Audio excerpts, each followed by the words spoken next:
What is up, everyone? Thank you for tuning in to Intentional Grounding, a all-football podcast. This is our first episode. Yeah, pilot episode. You could call it our debut episode. Debut episode, yeah. Like we've talked about wanting to do this for a while. This is something we finally get a chance to sit down and do. So to start off, my name is Costa Viennas. I am one of your three co-hosts of the show, and with me today, our other co-host, Mike Woodard. Hello. And Tyler Spittle. Hello. And we are going to discuss some NFL free agency today, because that's what's going on right now in the NFL. Because what else is there to talk about in the NFL? Right, yeah. Like what else is going on in the NFL other than, players making tens of millions of dollars and right? It's like, oh man, I should have stuck to playing football in high school. I wish I had played football at any level when I was a kid. If only I knew, my dad was always pushing me to get in shape. I never listened to him. And then by high school I realized, oh shoot, I have to build to actually do defensive back. Yeah, this requires work. like defensive line and stuff, and shoot. It's like that Gatorade commercial, winning is hard work. I'm like, yeah, I don't want to do that. It's like you get tired just watching the games. Yeah. It's like, but I could have been a contender. I could have been a contender. That's what I think when I'm sitting watching Sunday Night Football, having not moved from my couch all day. I just watched them play. I watch players catch the ball, and I'm just like, yeah, I could have done that. I could have done that. I could have been that. So I could have been a wide receiver.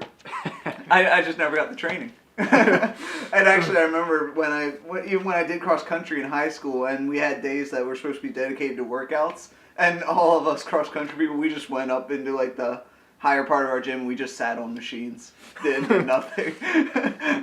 Oh man, well, I guess to start off, I mean there have been a lot of signings in just the first week. Yeah. Of free agency. I mean, well, technically we're going a week and a half in now. Yeah. And a lot of the big name players have signed. We were sitting down, we were talking about who at least a short list, like our top 5 teams that have done really well with free agency. So and we had a lot of teams in common with our notes. So let's start off. I think the first one you definitely got to talk about is the Denver Broncos. Oh yeah. I mean where to start? Yeah, I mean they every player they lost, they literally just had a complete upgrade at that position. Yeah, I mean they just swapped out players. You go from complete embarrassment to the Super Bowl, and that was like a wake up call. John Elway's like, all right, Peyton Manning, forever. Well, Peyton Manning's not enough. We need more. They have a timer ticking in their heads, and nothing. The only thing is, and they did sign a lot of people, and I mean Aqib Talib, DeMarcus Ware, big names. The problem is though, if you watched that Super Bowl, which we all did, it was the fact that their offense, which was the highest producing offense in NFL history, yes. Yep. And did nothing. They got 8 points, which basically the Seahawks gave up and gave them 8 points. So that's what I'm trying to think, because that's the side of the ball that failed. The defense wasn't doing too bad. I mean, Russell Wilson eventually got 2 touchdowns, but other than that, the defense wasn't really that bad. I mean, they were 13-3. They made it to the Super Bowl. Peyton Manning just got completely spooked. Yeah, I mean, it could just be a game planning thing, and they didn't prepare for Seattle's defense as well as they felt they did. Right. Yeah, but then that's my only question is, how do you improve on an offense that was already the best in NFL history? Yeah, it's really more situational, because that's where the phrase every given Sunday comes from. Teams all the time, even underrated teams can end up overpowering really good teams, just based on situational stuff, and that could be an example of what happened here. I wouldn't call the Seahawks underrated. I'm saying in general. I'm not saying the Seahawks were obviously not. Right. So looking at the their major signings that they've made, they have T.J. Ward as their new safety. Yep. Aqib Talib replacing Champ Bailey at corner. About time. They picked up the Cowboys scraps in DeMarcus Ware. Don't mean to call the man scraps, but I mean the Cowboys just kind of tossed him to the side. Yeah. And replace Wesley Woodyard with him, and then that's a great upgrade. And then Emmanuel Sanders was their most recent signing. I actually think he's an upgrade over Decker. Yeah, well, I'm honestly going to say that. He's got the speed that Decker didn't have, but Decker, I mean, us being Ravens fans and having seen Emmanuel Sanders twice a year for the last couple years, he's fast. Yeah. I mean, Manning's arm isn't as strong as it used to be, but he's another downfield guy because he's got Julius Thomas and then he's got Welker to cover the middle of the field. So now they can spread the ball around a little bit more down the field with Emmanuel Sanders. I think Decker, and we'll probably talk about Decker more later in the podcast. But they lost him. He's definitely more, I think, of a physical presence as a wide receiver over the middle. Catch the tougher passes. But they also, some other key losses. I mean, they lost Rogers Cromartie. Yeah, that hurts. And they cut Champ Bailey. So Aqib Talib, who, granted, he is a good corner. Yeah. They gave him more money than what the Patriots are giving Darrelle Revis. And Talib's had health problems the last couple seasons. The last two AFC championships. Yeah, he just can't seem to stay healthy. So, I mean, they're giving him all this money, 6 years, $57 million. Granted, upgrade over an aging Champ Bailey, but when they give him, top corner money. Is that just... But remember, though, the Broncos had a lot of money to spend, too. Yeah. So, and they've had a lot of money to spend over, the last 2-3 seasons? Pretty much. They haven't really been cap-strapped as of late. Yeah. And, I mean, I don't know what their cap numbers are going to be for next year, but I doubt that they're going to be cap-strapped next year because of it, But I get your point. Yeah, totally. I would imagine... I think what they saw, though, was, the game versus the Saints, where Talib basically just went everywhere and followed Jimmy Graham. Mm-hmm.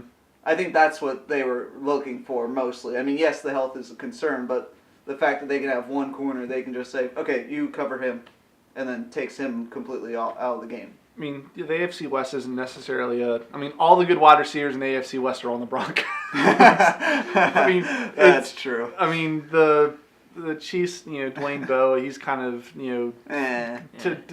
declined a little bit, and the Raiders, they just signed James Jones, but I don't necessarily think he's number one wide receiver. He will be their number one wide receiver coming into this season, depending on who they draft. Maybe Sammy Watkins. That's true. But James Jones is their number one receiver going in.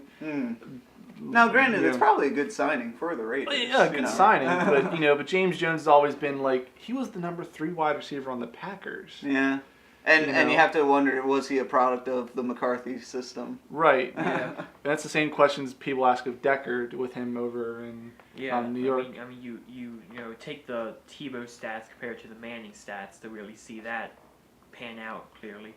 Wasn't he still the leading receiver though, even with Tebow? No, that was Thomas. Oh, Demaryius Thomas was still? Yeah. Okay, my bad. They also lost, the Broncos in free agency lost Zane Beadles, their starting offensive guard. Yeah. He did go to the Pro Bowl, I believe. He's been to the Pro Bowl once. But, Manning relies heavily on his offensive line. Sure. He doesn't get sacked at all. Hardly ever.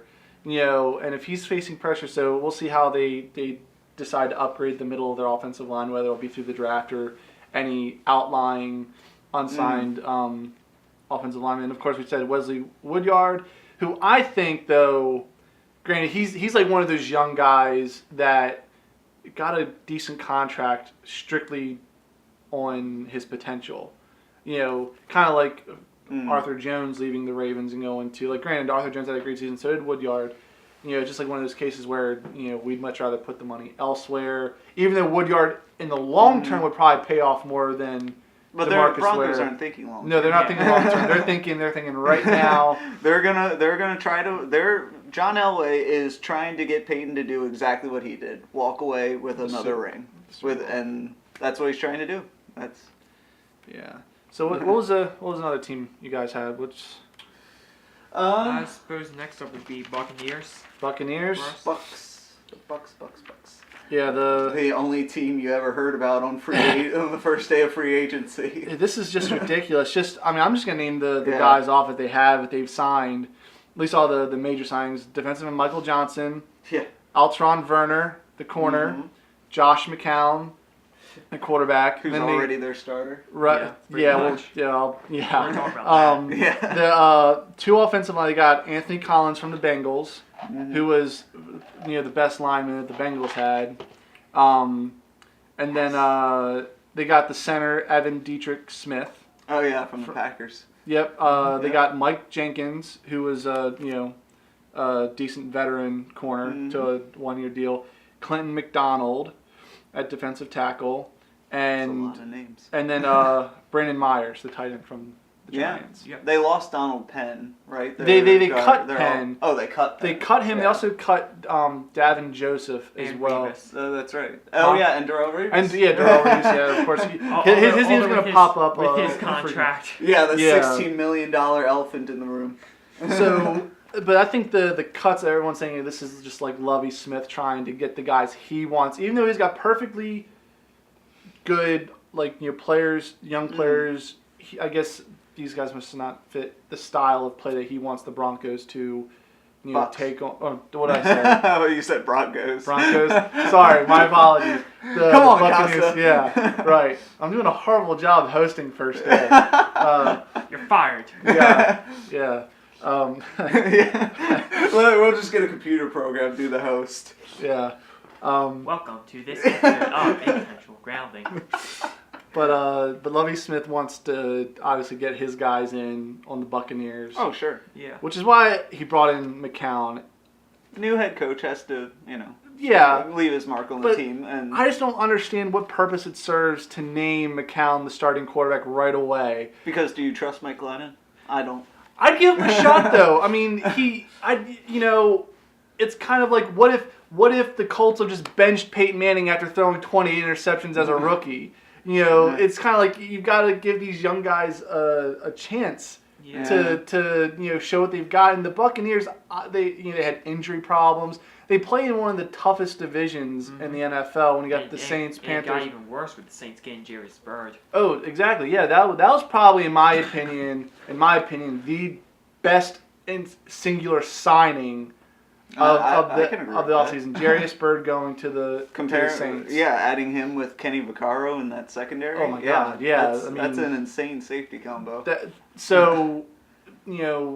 Now, I see your point. Yes, you do want to give Mike Glennon a chance, but you can say that the argument was made that he had his chance last year, and he still only won 4 games for them.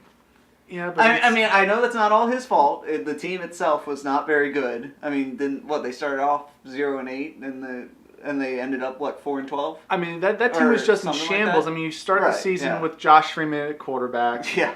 He doesn't perform, or he's not, right. And you ship him off to Minnesota, and then you just throw Mike Glennon into this complete and utter mess. That's true. It's just, and also Greg Schiano was just not coaching the team very well at all. Everyone in the locker room hated him. Yeah. So I think that, who knows? I think right now Lovie Smith's just kind of like, McCown's my guy. I know him from our days in Chicago. And I kind of look at McCown as similar to what Matt Flynn did 2 years that's ago. That's the thing I'm concerned about right now is that, I feel, obviously, things will probably change and we'll see how the season goes. But at this point, I'm too concerned that McCown will just, be another Matt Flynn where he had a really good season, but in, a new environment, he doesn't perform as well. Here's the difference, though. Matt Flynn, during that season that everybody talks about, he only had 2 games. Yeah. He only had 2 games, and he lost one of those. He lost that one against the Patriots that year. I remember that game. I was rooting for the Packers that day.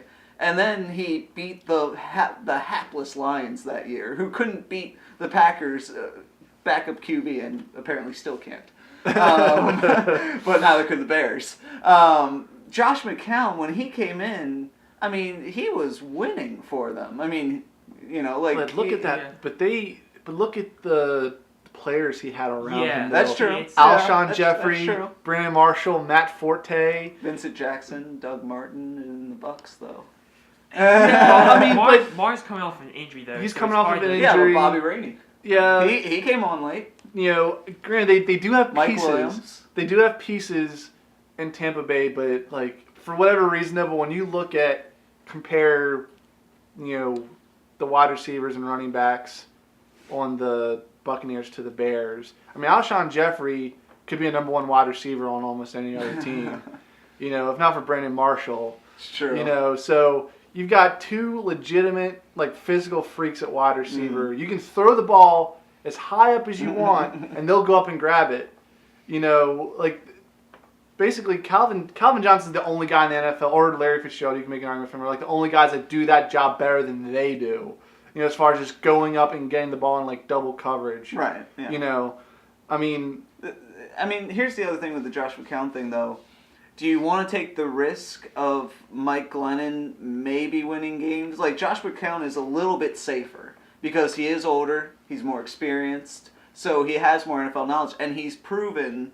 I mean, even with those weapons, he still had to win those games. You know, it's not like he wasn't doing any work. He still had to place those passes for them. I agree. And also look at, you know, talk about the weapons that the Bucs have. I know I just mentioned him, but Vincent Jackson, he's proven that he can work well with any quarterback. I mean, he put up monster stats with Mike Glennon and Josh Freeman. Yeah. You know, so, I mean, I think you have at least something to start off with, and then maybe they look to, maybe after a while, maybe Mike Glennon does eventually maybe reprove himself as a franchise, or they look to the draft. Like, bringing McCown for a few years just makes sense just to put him in the realm of competitiveness. Because they weren't competitive last year. Yeah, I can agree. I mean, they only gave him a 2-year deal. Right. They ended up paying him an overwhelmingly large amount of money. Mm-hmm. I mean, so I think because of the deal, 2 years, $10 million, if McCown doesn't necessarily, you know, pay off like they were hoping he would, like, you know, he's good enough to the point where we can name him our starting quarterback right now before we get into, you know, OTAs or anything like that or training camp. You know, I think that's right. And even if Glennon were to somehow pull like a Russell Wilson and win the job, like out of camp or out of the preseason, you know, even then Josh McCown's a perfectly serviceable backup quarterback. Or if Glennon were to struggle, then I guess you'd give McCown a shot again. And of course, you know, their defense: Michael Johnson, Altron Werner. You know, Lovie Smith's always been a defensive-minded coach. So he has to get those guys in there. So, Buccaneers, they got a lot better, and you know, and they have to in that division. They have to. I mean, they shipped out Revis, but then they picked up Altron Werner barely 10 seconds later. Now, and he's not the same level as Revis is, but he was still one of the top corners. Hardly many corners are. Right. Well, Werner's interesting because he was kind of like one of the breakout defensive players last season. Mm-hmm. You know, on the Titans. Like for a second, it was kind of funny because I remember when I first heard his name, like, who does he even play for? You know, and then you know he's on the Titans. He was on the Titans. So, I mean, good young corner. Michael Johnson, good young defensive end. Clinton McDonald, defensive tackle. They got Mike Jenkins, who could either be their number 2 or their nickel corner. So I mean, they've got these new pieces on their defense that'll definitely help.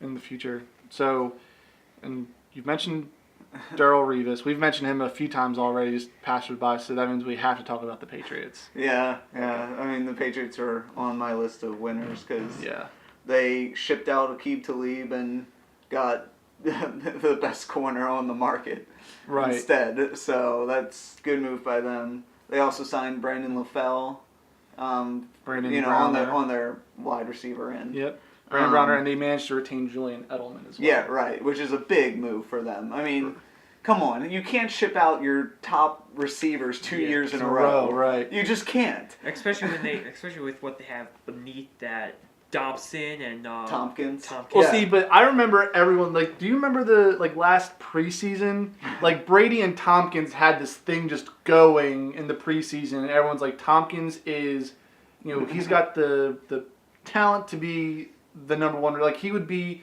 the next, like, Randy Moss-esque wide receiver for the Patriots. Like, this big, fast wide receiver that Brady can just, like, whip the ball to all over the field. Also during the preseason, though, everybody said similar things about Zach Sudfield. And then he got cut, and then goes to the Jets. Yeah, so, is he still in the Jets now? I think he was released. I'm not sure. I'm not sure, but that's what we're saying. He had a great preseason though. He's kind of drifted off into obscurity at this point. Yeah, I mean, but yeah, the Patriots, like, even though it's only been a few signings, they were big ones. Yeah, I mean, Brandon LaFell was the number 2 receiver with the Panthers beside Steve Smith. I'm still not sure if he's a huge upgrade at receiver. But it gives them another experienced wide receiver, because obviously Tompkins and Dobson, those guys had flashes of being really good. Especially Tompkins. Dobson had the case of what I like to call butterfingers. He dropped a lot of passes. His nickname's Dropson. Dropson. Okay, that's actually the first time I actually heard that. You haven't heard that before? I hadn't. I saw that all over the place. I can just remember, like, I think there was a game where Dobson, like, I think dropped like 2 or 3 passes in one game. There was the Jets game where he was I was like making a running count of all the drops he was making. But he made one big play in that game. Yeah, I think he so. made that when they improvised. It was late. They improvised on one of the snaps, and he just got free for a touchdown. But even that touchdown was difficult. It was like it got to the point that, like, when I was watching the game, of course I was rooting against the Patriots because that's what you do. Yeah. And I was like, oh good, they're throwing the Dobson. That means it's going to be an incomplete. Yeah. Didn't the Jets win that game though? I forget. They won one of the games. I forget which one. But I can just remember the look on Brady's face. It was that game because it was the earlier one. Because what you're just saying, Brady got angry with Dobson. And then everybody was talking about his on-field mannerisms. Yeah, that they should have been better, and he shouldn't be yelling at them. But LaFell gives them a little more security. He'll be their number 2 wide receiver going in beside Edelman. I mean, and they'll just put Tompkins and Dobson in, and also if Gronkowski is healthy for a season. Haven't we been saying that for the last 3 seasons? Yeah, well, I mean, I just feel bad for him because he can't seem to catch a break. That's true. Well, he kind of does a lot of stuff to himself, though. To be fair. But some, a little bit. But at the same time, though, it's like one of those things where he is. Him and Jimmy Graham are like tight ends 1A and 1B in the NFL. Like, they are the 2 best tight ends in the NFL, and you just kind of feel bad. Like, he's trying to get back out there, but he hasn't been the same ever since that Pollard hit in the AFC Championship game last year. Pollard has a way of doing that to people. Pollard. The people he hits are just never the same afterwards. I mean, just. Well, except Wes Welker. And Tom Brady. And Ridley. Oh, yeah, and Ridley. Yeah. Although he started fumbling more, though. He had fumbling problems early this past season. That's true. That was just crazy. Now these 3 teams that we just talked about, we all agreed on, and now like the next few teams we're going to talk about, we have some differences. So.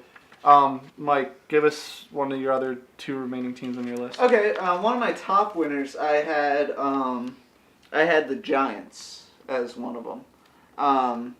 Very quietly, I had them on this list because they were an under the radar sort of winner of free agency because they haven't been making huge splash moves, but they've been doing good moves. They re-signed John Beeson, who they got from Carolina last year, and I mean. He basically solidified the middle of their defense. And then they picked up Jameel McClain to be the other middle linebacker. They signed Trindon Holiday after losing out on Jacoby Jones. And then they also signed Dominic Rogers-Cromartie. I mean, that's a huge upgrade for their defensive backs, and pairing him with Walter Thurman, who they got from the Seahawks. Tyler, can you Huge upgrade. Can you double check where did the Giants pass defense rank last season? Sure. I don't the defense wasn't that terrible last year, but Right. it also wasn't great either. Right. I think they're From what I can remember. their pass defense though might have been near the bottom half. Right. 10th actually. Oh wow, really? 10? Well then, Yeah. shows how much I know. 10. I think we get thrown off by the fact they started off 0-6. But Yeah. a lot of that was Eli Manning, and a lot of that Well, was the teams they Well, faced. you know what's interesting? Because there's just certain things to take into account. Because I can remember when I was taking my notes down and looking at the Broncos when you get stuff prepared for today. Mm-hmm. Their pass defense is ranked 27th. Ooh. That's kind of hard to believe, though. But then when you think about it, though, they got so far ahead of their opponents. Yeah. Teams are just throwing the ball constantly to catch Right. up. So then it makes more sense. So you got to kind of like read between. And then also with the Broncos too, they had that shootout with the Cowboys, which horribly jukes any.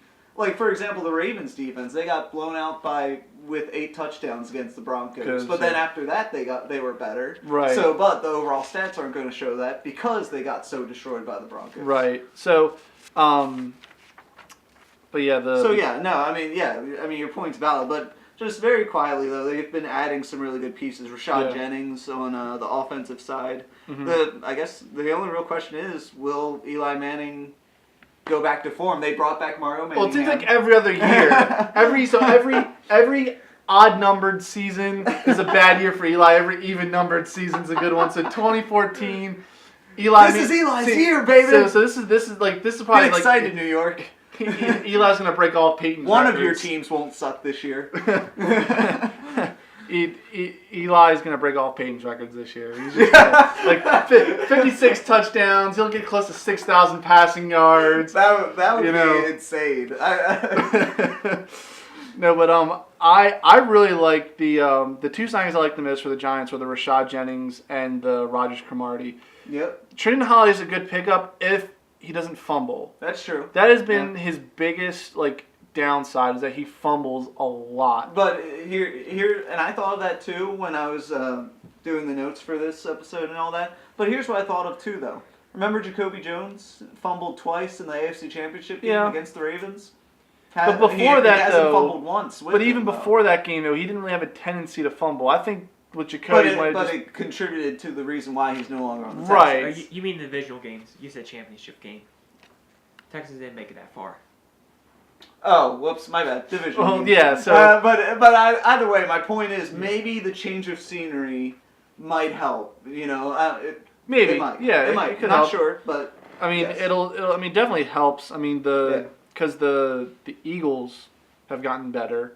Yeah, a lot better. I mean, granted, I'm a little. We have to wait and see because they keep on talking about trading or not trading Deshaun Jackson. Yeah. I think that'd be a mistake, honestly. I mean, granted, they say they don't think he's worth the $10.5 million that he's going to get this year, but he is their best wide receiver. But I mean, granted, Riley Cooper, kind of showed up, this past season and showed that he could be, a very serviceable number 2 wide receiver. Jeremy Macklin's going to be back. He'll be healthy. But how much of their production is affected by Deshaun Jackson taking up coverage because he's so fast? Exactly, and I completely agree with that. I mean, I think it would be the wrong move to trade him because then, since Jeremy Macklin's had such a hard time staying healthy, do you want to risk trading Deshaun Jackson away? And do you trust? I don't think, and I agree. I don't think Riley Cooper is as productive as a wide receiver without Deshaun Jackson. And Jeremy Maclin, when he's healthy, he's a very dynamic player, capable of, both running, receiving, but again, can he stay healthy? I mean, that's really a lot of the guys we've talked about already. The question is, can they stay healthy to, Yeah. Well, and how bad is the Eagles' cap space right now? Are they struggling at all? I thought the Eagles actually had it's one of the I'll pull it up. highest amounts of money to spend, one of the larger amounts. Let's see. Okay, Eagles are 8th in space. Yeah. With a Yeah.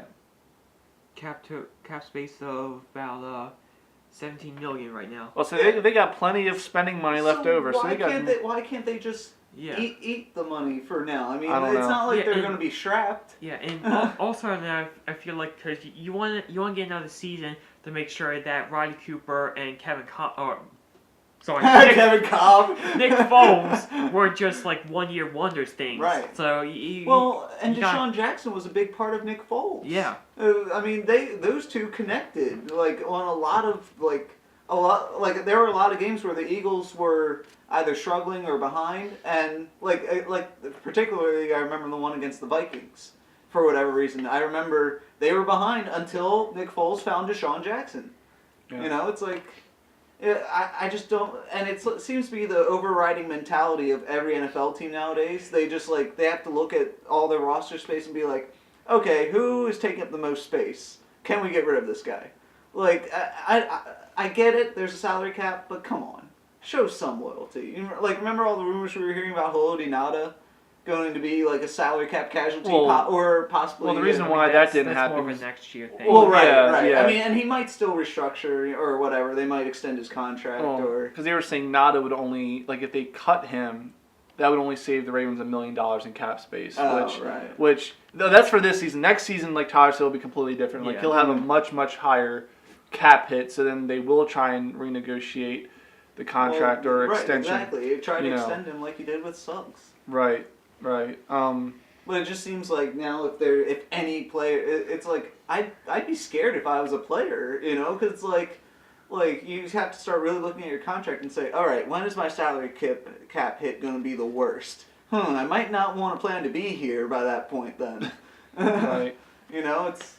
All right. What about you, Todd? What are one of your other two remaining teams in your top five? The Ravens. The Ravens. Okay. Woohoo! All right. Too. Right. Well, okay. See, I have the Ravens on my honorable mentions list only strictly because the only real new signing they have so far is Steve Smith.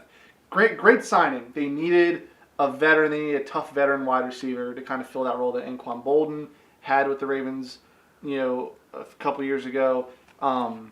But the reason why I have them on honorable mentions is because they were able to retain key players on their roster: Dennis Pitta, Jacoby Jones, Eugene Monroe, Darryl Smith. Mm-hmm. Those guys, which was important because those four guys were some of the very few top contributors to the Ravens, the guys that were consistently good through the whole season. When they could play, that is. Yeah, right. When they could play. I mean, Pitta was a must. You could not afford to lose Bolden 1 year and then Pitta the next year. That would have just because Jacoby Jones, I know we were all sitting and talking before and saying Jacoby might be a guy that if we lost him, wouldn't be that big of a deal. But at the same time, now that we have him, you could here's my thought. The reason why I have my Ravens in the top instead of the honorable mention, and why don't we put the disclaimer out there? We're all from Baltimore, so we tend to lead towards the Ravens here. But the reason I have them in my top is because of those re-signings. Yeah. Because signing Jacoby Jones, you were just saying, oh, wouldn't it be a big deal if we lost him? I didn't really have that feeling. Everything I read, everybody was like, "Oh, Jacoby Jones is a luxury item at this point." Well, I mean, yes, that is true, but he's also a difference maker. You can't let your difference makers leave your team.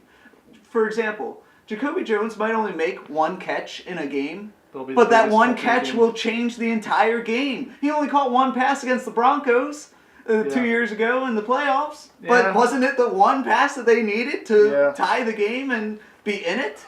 That's all they need. He only caught one big touchdown pass against the 49ers, but wasn't it crucial? I'm not going to disagree with you there. Do we win the Steelers game this past season without Jacoby Jones's returns? The Vikings game.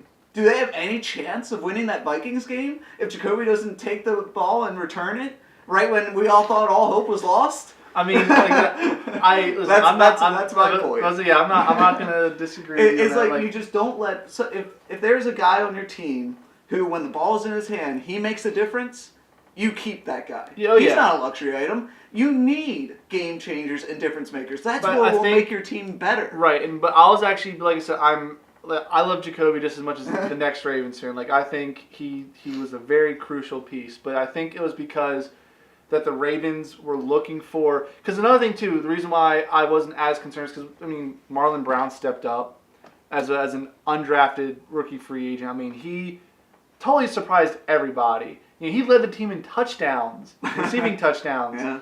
Yeah. Just what we were saying. Flacco always finds his number two he target. had what, seven or 8 touchdowns. What was that? Was it? I think he 8? tied Torrey's He record tied for Torrey's 7. record. So 8 touchdowns. He had 8 touchdowns.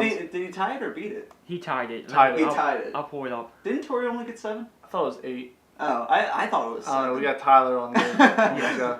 Tyler's our statistician in this podcast, in this setup.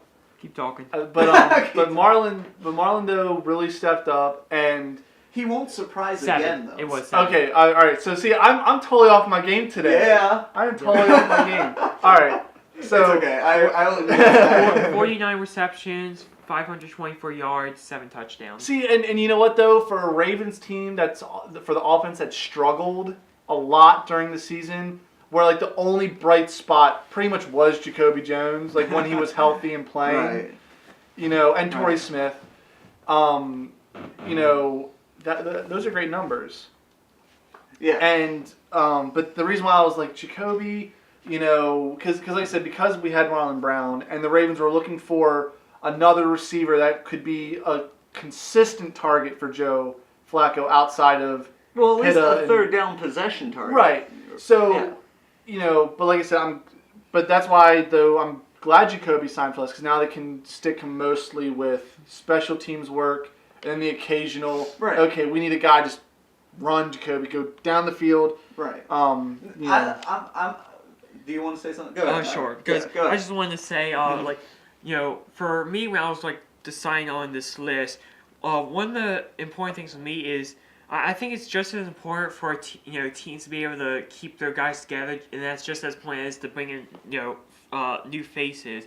And when I was writing this list originally, I was going to have teams like the Seahawks up there, but they got pushed down to 6 or lower, and that was mostly because they didn't have they didn't get their players all poached as much as other Super Bowl winning teams have, and so they stuck. So the Ravens are a team that they pretty much all stuck. Yeah, the only losses are Art Jones and Corey Graham and Jameel McClain. Although McClain was coming off of a couple of injuries. So But when he came back though, he played really well. I mean, it's true. I gotta give a lot of credit to Jameel McClain though. Everyone thought his football career was over, and he comes back and he plays top notch football at middle linebacker beside Darryl Smith, who I think, Dennis Pitta was huge. So is Monroe, but I think after Pitta and Monroe, Darryl Smith was the most important signings because he blew everyone away. Yeah. Who would have thought Darryl Smith was going to be the best defensive player on the Ravens this past season? You're like Terrell Suggs, Elvis Dumervil, Haloti Ngata, one of those guys, Ladarius Webb, and especially the year after we had Lewis retires. Right. Who thought you were going to find? Yeah, he was everyone was saying the Ravens should be drafting his replacement. They're not going to survive without him. And we got something who I think he actually did better than stat wise than Lewis last year, did he? I think he did better in most. The thing that really set Darryl Smith apart is he did very well in pass coverage. Yes. Mm-hmm. I lost count of how many tipped passes he had. I think he had 3 in one game at one point during the season. He just goes all over the place. And for someone who's, I think he's 32 now. He's going to be 32.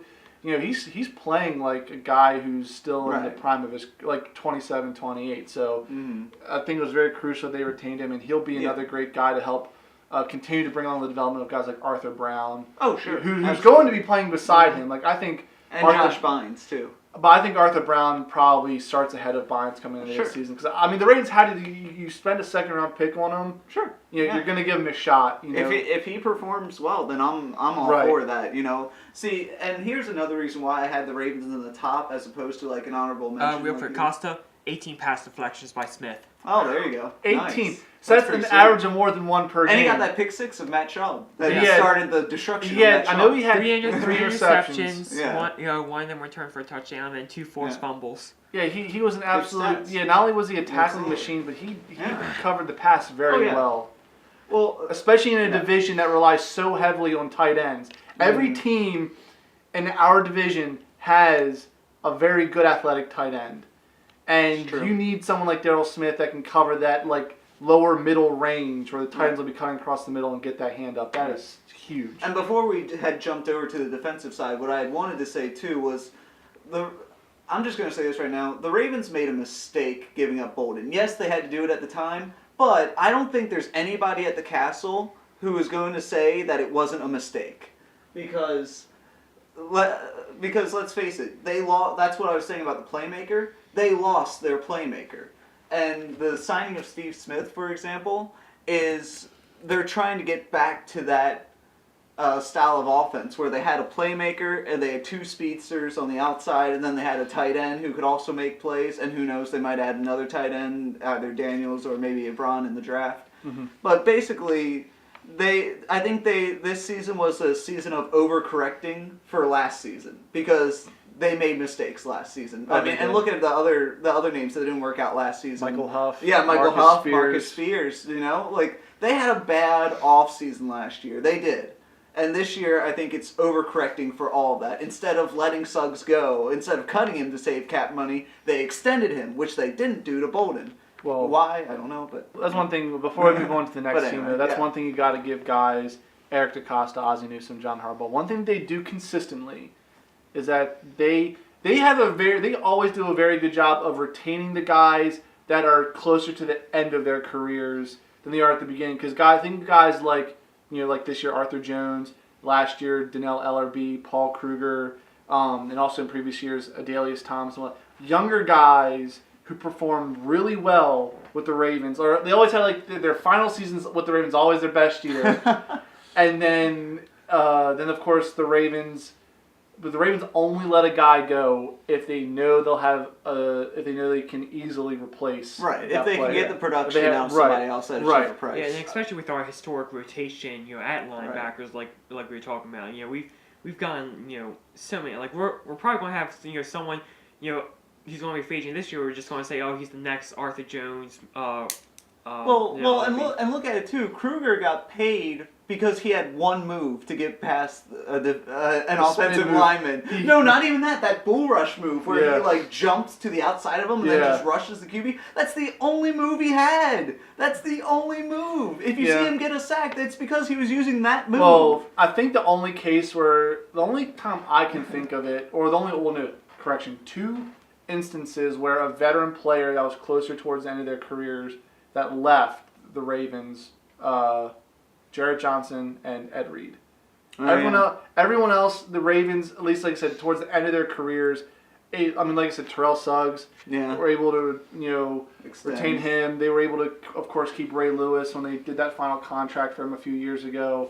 Mm-hmm. So they reward their players. That's true. But obviously they'll offer guys like Arthur Jones a contract, but they know they'll get outbid because the team will likely overspend. But and actually talking about Arthur Jones, one of the teams I had on my list was the Indianapolis Colts. Nice. I think I'm like the only person here who has. I mean, they're an up-and-coming team. Yeah, that's they for are. Sure. Yeah, Yeah. absolutely. I mean, I think they'll get better year after year with luck. I mean, they went 11-5 the last 2 seasons, made it to the divisional round this year. Yeah, something like that. Well, yeah. I mean, they were 11-5 both seasons. Were they? Weren't they? Yeah. Let's see here. Just a quick rundown. So they signed Arthur Jones. They picked up DeQuell Jackson after he was cut by the Browns. They re-signed Ahmad Bradshaw, re-signed Vontae Davis, and they just recently signed Hakeem Nicks. Yep. So while some of these signings don't necessarily jump off the page, like other teams' signings have. I They're think good ones. cumulatively, cumulatively, they add up to quite a bit. I mean, the Colts. I mean, Andrew Luck obviously is going to get better each and every year. Like he's the next quarterback that'll step up there with the likes of Manning and Brady and Breeze and Rodgers and so on and so forth.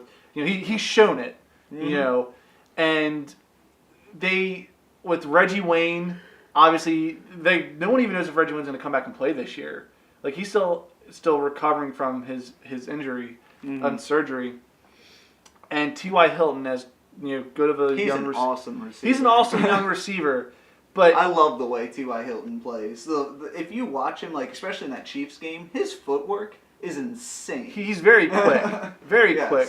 But they needed a bigger body, and Hakeem Nicks is that body. Like they have other guys. What's his name? Like Brazil and who were a couple of Waylon. They were using Hayward or that's right, Hayward Bay. That's right. Hakeem Nicks is a huge upgrade over Hayward Bay. See, I think, and you know what, Hakeem Nicks, will likely be their number. Well, depending on the health of Reggie Wayne, because I think Hakeem Nicks is there because they have to know something about Reggie Wayne. Like Reggie Wayne, he is, he's going to be he's a Hall of Fame wide receiver, second best receiver in Colts history after Marvin Harrison. And he could still probably produce if he's healthy.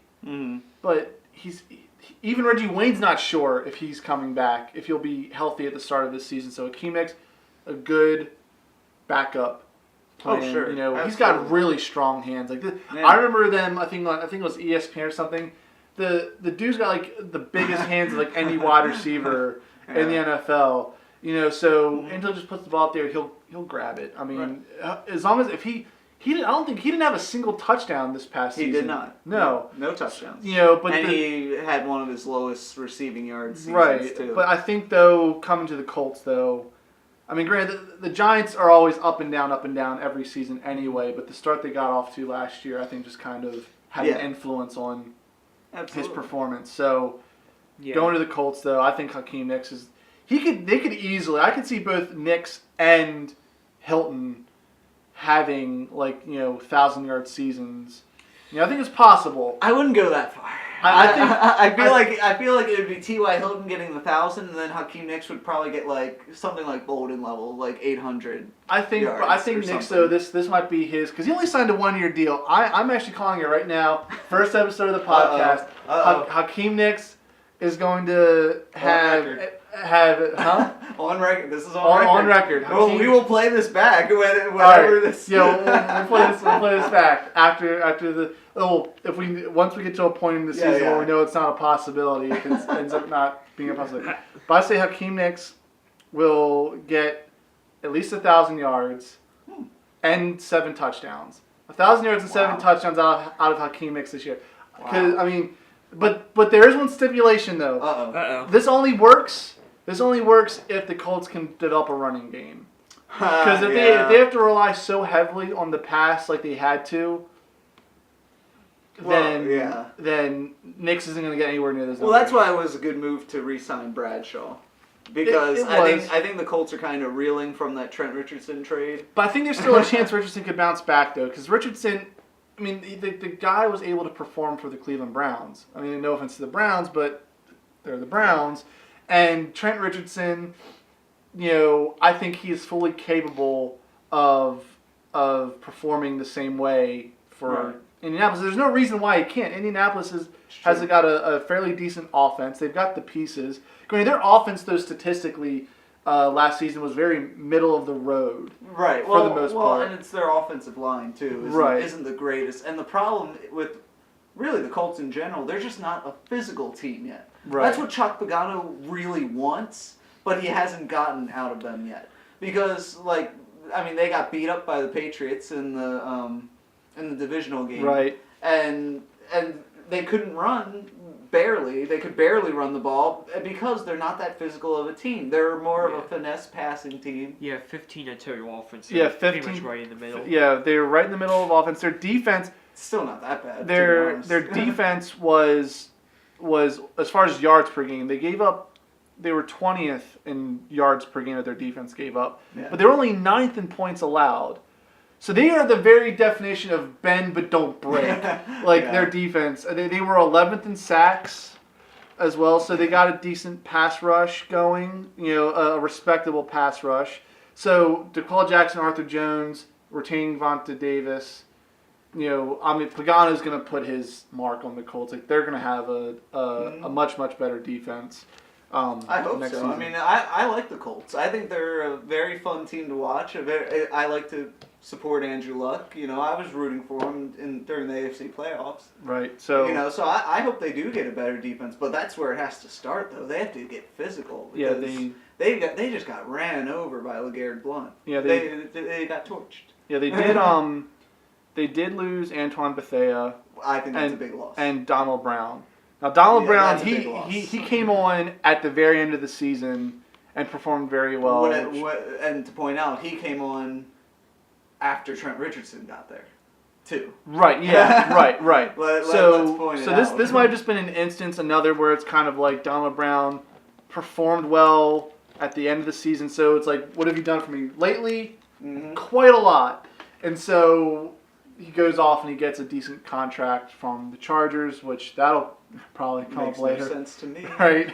But the loss of Bethea was a big one. So, but we'll see. Pagano, as with many past Ravens defensive coordinators, knows how to work with the pieces he has. That's true. So, it's another, like I said, with all these cases, and I've said it with pretty much every team we've talked about so far, we'll wait and see how things go. That's pretty much all you can do. Because we're just going to put the disclaimer at the end of every one of our segments. We will wait and see. We will wait and see. So, that's how free agency goes. I mean, that's why they say, like, the winner of free agency rarely ever is like a winner in come January. Right, pretty much, yeah. Because there will be 31 teams that'll look back and say, "Damn, we didn't do enough during free agency." Yeah, that's true. That's true. Ravens were one of those teams last year. Yeah. So your teams are covered. So you still have one team left on your top five. No, I'm covered. Oh, you're covered? Yeah. So my last one, I still have one left. Miami Dolphins. Yeah. I think, yeah. I know it's kind of like surprising, especially when you look at what other teams have done that we haven't talked about yet.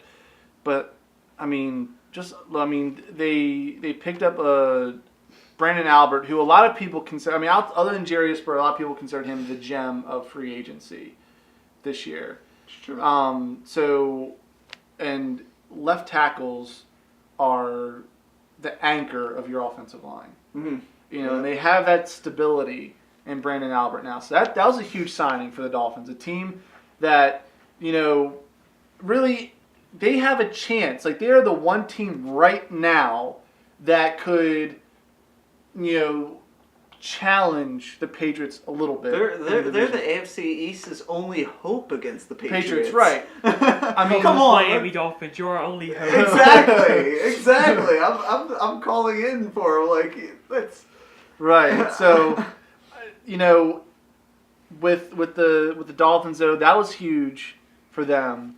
Because even though the Patriots don't have much competition in their division. Have they ever had much competition in their division? Well, no. but always like maybe except the Jets were good. The 2 years where the Jets made the AFC Championship game, and then the year before that when Miami discovered this thing called the Wildcat. Yeah, oh, yeah. I mean, and then but it immediately died. But because those things are just so brief, you always seem to forget that the Patriots ever had a time where another team was challenging them. And then the year before that, actually no, that was the same year that Brady was hurt because of Pollard. But they still went 11-5 that year. Yeah. Even when Brady got hurt. Yeah. Oh yeah, they only missed out because of the Dolphins still beat them for the division and they lost out on the wild card that year. Right. So they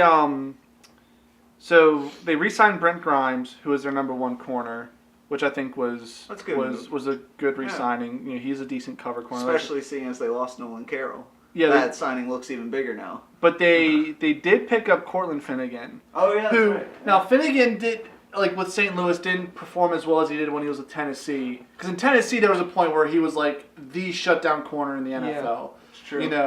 And then he goes to St. Louis. He does a decent job in St. Louis. And now he's with Miami. Yes, I think in that respect, losing Nolan Carroll and picking up Cortland Finnegan, I think kind of like balances things out. Sure. Finnegan's a good veteran corner. They lose Paul Soliai to Atlanta. He signs a deal with Atlanta. But they re-sign Randy Starks and they sign Earl Mitchell. So they get keep two. They lose one defensive tackle, then they get two to take his place. So that works out for him. Then Louis Delmas at free safety. He's with the Lions. He was one of their better defensive players for the last couple of years. So we'll see how he does with the Dolphins. I think honestly, I was hoping the Ravens would have landed Delmas because they need a safety. But all the safeties.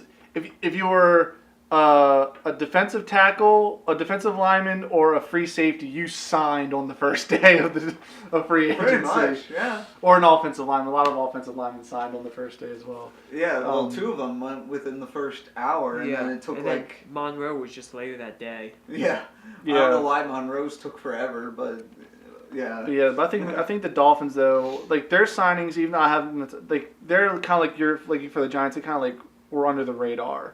I think not like Albert was the big splash signing, but all the other ones are kind of like very good complementary signings for their team, and the Dolphins. And I mean the Dolphins weren't that bad of a team last year. No, they weren't. Like they were literally a win away from going to the playoffs. So was half the AFC. So yeah. So. I think Tannehill is a decent quarterback. I mean, he's still got a lot more. Well, they have to get a run game going. They couldn't run last year. Crap. Yeah. Relying on was it Miller and Lamar Miller and Daniel Thomas. Yeah. Yeah. Yeah. So I mean, but that's why they shipped off Reggie Bush. Well, Lamar Miller, though, again, he was one of those rookie running backs that had his moments also. So, but that's why. I know. I don't know. Why they got rid of Reggie Bush after 2,000-yard seasons with him, beyond me. And then he goes and does the same with the Lions, has an awesome year. Yeah. If I'm a Dolphins fan, I'm just thinking, what? I think that was like when the Chargers gave up Darren Sproles. Dolphins. Who I will bring up later. I mean, when we get around to doing our NFL draft show, we do our preview and subsequent review of the draft. The Dolphins, I think, because they got Albert, but they still need a little more help on the out because Tannehill got hit more than any other quarterback in the NFL last year. So Albert helps. They still need more, and I think it might also help them if they get another wide receiver as well. Yeah, someone to take the pressure off Mike Wallace. I mean, Brian Hartline actually did very well. But he's sporadic. He is. Some games he disappears entirely. Other games he's unstoppable. And with this draft coming up, all the wide receivers, I think those are the two biggest needs that they need for their offense. Because I think between Daniel Thomas and Lamar Miller, they have enough there for their running game to get going. So, wide receiver, offense, and if they, of course, improve the offensive line, the running game should get better as well. So, before we move on, because we're going on an hour almost already. Jeez, we talk too much. We did. But just as a heads up, what we'll end up doing is, in a few minutes we will cut, and then we will have a second half to this episode. So this will actually be So I like it. Yeah. So you are listening to just genius decision making on the spot, on the fly, right? Because we were just delivering all this information that we can't fit it all into an hour.